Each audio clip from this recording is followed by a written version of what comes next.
اعوذ باللہ من الشیطان الرجیم بسم اللہ الرحمن الرحیم۔ السلام علیکم اسٹوڈنٹس آج کے لیکچر میں ہم سب غزوہ احزاب یعنی غزوہ خندق کی پڑھائی پلس وضاحت کریں گے۔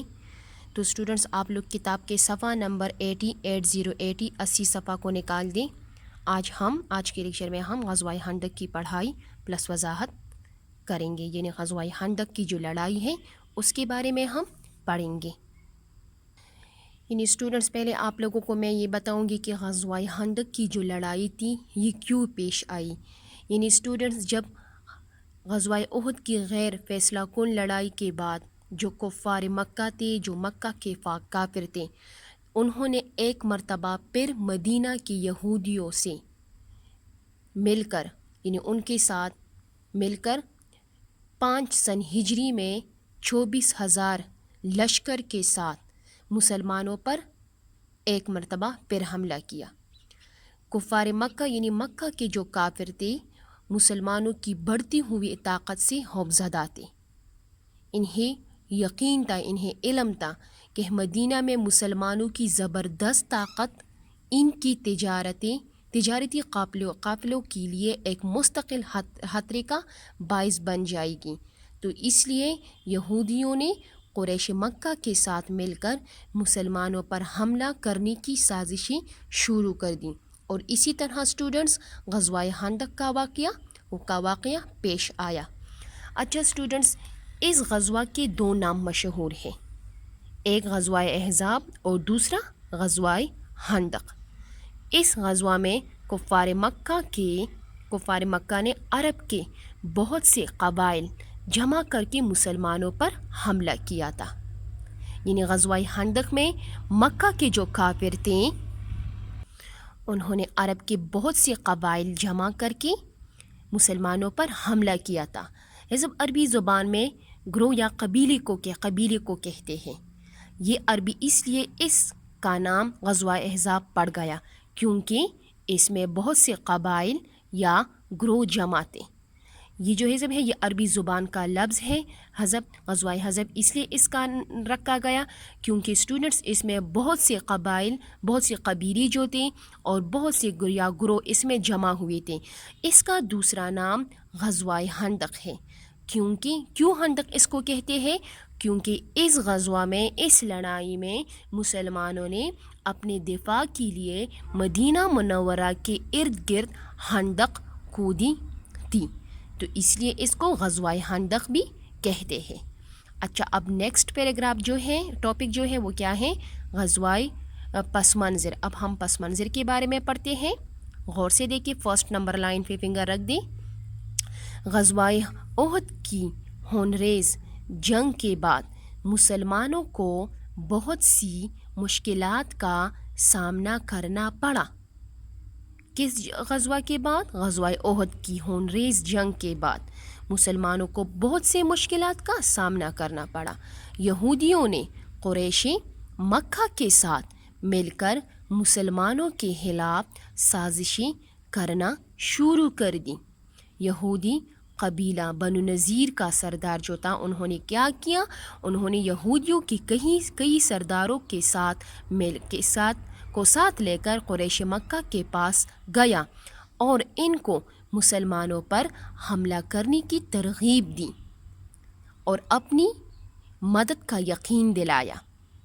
یعنی یہودی قبیلہ جو تھا بنو نذیر، اس کے سردار نے یہودیوں کی کئی سرداروں کو ساتھ لے کر قریش مکہ کے پاس گئے اور ان کو قریش مکہ کو مسلمانوں پر حملہ کرنے کی ترغیب دی اور ساتھ میں اپنی مدد کا یقین بھی دلایا۔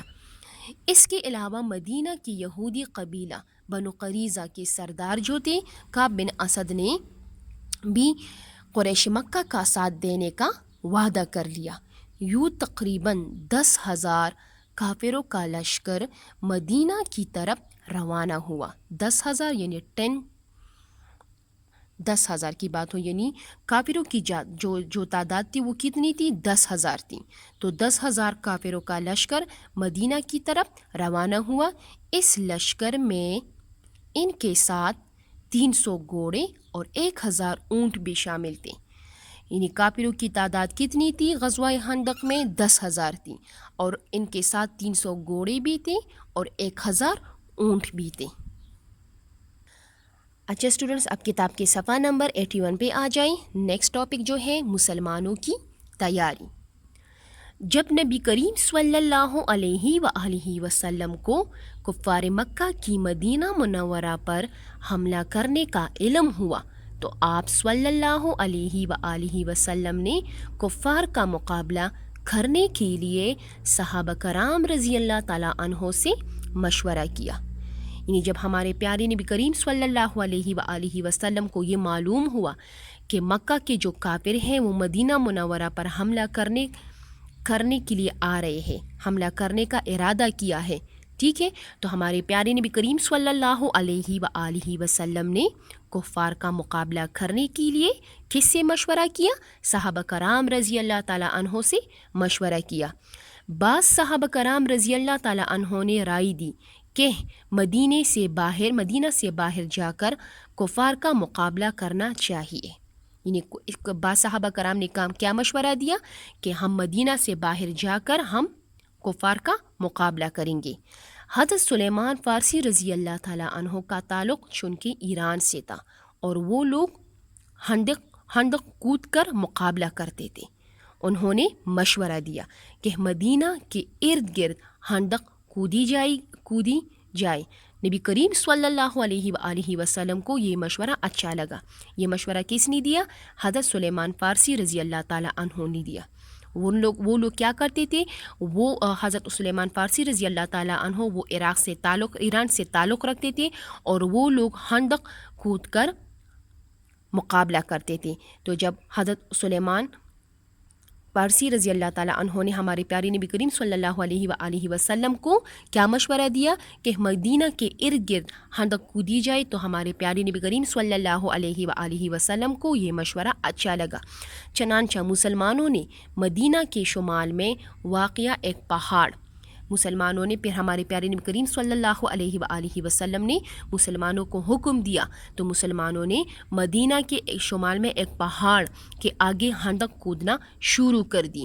نبی اکرم صلی اللہ علیہ وآلہ وسلم نے خندق کی کھدائی کے لیے 10 صحابہ رضی اللہ تعالیٰ عنہ کی گروہ بنا کر ان کو 20 گز زمین سونپ دی۔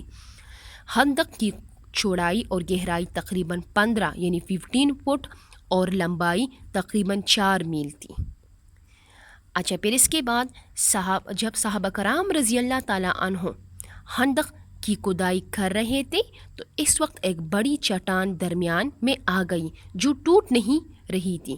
صحابہ کرام رضی اللہ تعالیٰ عنہ نے اجمعین رضی اللہ تعالیٰ عنہ نے نبی کریم صلی اللہ علیہ وآلہ وسلم کو بتایا۔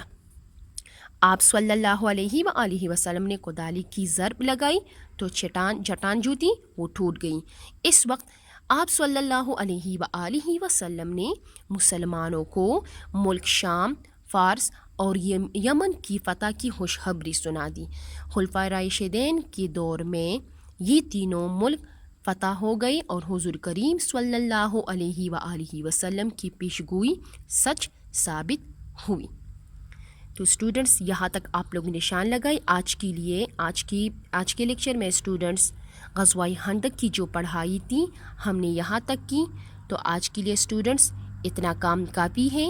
انشاءاللہ اسٹوڈنٹس پھر نیکسٹ لیکچر میں ہم نیکسٹ ٹاپک جو ہے کفار سے مقابلہ، اس کی پڑھائی پلس وضاحت کریں گے۔ تو اسٹوڈنٹس آج کے لیے اتنا کام کافی ہے۔